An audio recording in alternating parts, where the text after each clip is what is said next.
बीडच्या पाटोदा तालुक्यातील भगवान भक्तीगडावर मंत्री पंकजा मुंडे यांच्या उपस्थितीत दसरा मेळावा होणार आहे। या दसरा मेळाव्याची तयारी आता अंतिम टप्प्यात असून सावरगाव ग्रामस्थ यासाठी प्रयत्न करतात। दरवर्षी पंकजा मुंडे या दसरा मेळाव्यातून आपल्या आगामी राजकीय वाटचालीविषयी संदेश देत असतात। यावर्षी झालेली अतिवृष्टी, आरक्षणावरून निर्माण झालेले प्रश्न यासह राजकीय वाटचालीविषयी पंकजा मुंडे काय भाष्य करतात याकडे सर्वांचं लक्ष लागलं। याबाबतचा आढावा घेतलाय आमचे प्रतिनिधी उदय नागरगोजे यांनी।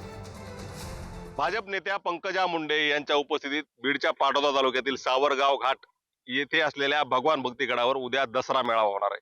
संपूर्ण राज्यभराचं लक्ष लागलेल्या या दसरा मेळाव्यात पंकजा मुंडे काय बोलणार हे महत्त्वाचं असणार आहे। तसेच आगामी राजकारणाविषयी काय संकेत देणार हे देखील पाहणं महत्त्वाचं ठरणार आहे। आपण सध्या भगवान भक्तीगडावर आहोत आणि या ठिकाणी आपण पाहू शकतो कशा पद्धतीनं या दसरा मेळाव्याची तयारी आता अंतिम टप्प्यात आहे। या ठिकाणी जे काही तात्पुरती दुरुस्तीचे काम आहेत ते देखील केले जात आहेत। या ठिकाणी भव्य असं व्यासपीठ देखील उभारण्यात आलंय। समोर देखील आपण पाहू शकतो या विस्तीर्ण मैदानात आता दुरुस्तीचं काम सुरू आहे। या ठिकाणी पावसामुळे जे पाणी झालं होतं ते देखील या ठिकाणाहून काढलं जाते आणि येणाऱ्या जे लाखो बहुजन समाज आहे त्यांना बसण्याची व्यवस्था केली जाते। या ठिकाणी युद्ध पातळीवर काम सुरू आहे। सावरगाव घाटचे सरपंच असतील, या ठिकाणचे ग्रामस्थ असतील, हे या कामामध्ये सहभागी झाल्याचं आपल्याला पाहायला मिळतंय।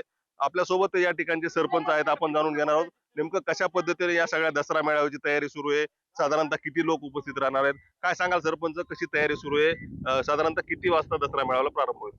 आपण पाहू शकता ही राष्ट्रसंत भगवान बाबाची जन्मभूमी आहे। या जन्मभूमीमध्ये माननीय नामदार पंकजाताई मुंडे या हे 10वं वर्ष आहे दसरा मेळाव्याचं। 10 वर्षापासूनची ही अविरत चालत आलेली ही परंपरा आहे।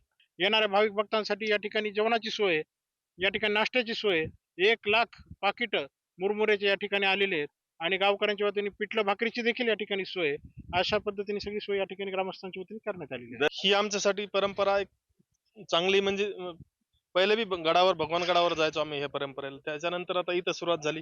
आमच्यासाठी, सावरगावकरांसाठी खूप चांगली मोठी गोष्ट आहे। उदय नागरगोजे, पुढारी न्यूज, भगवान भक्तीगड, बीड।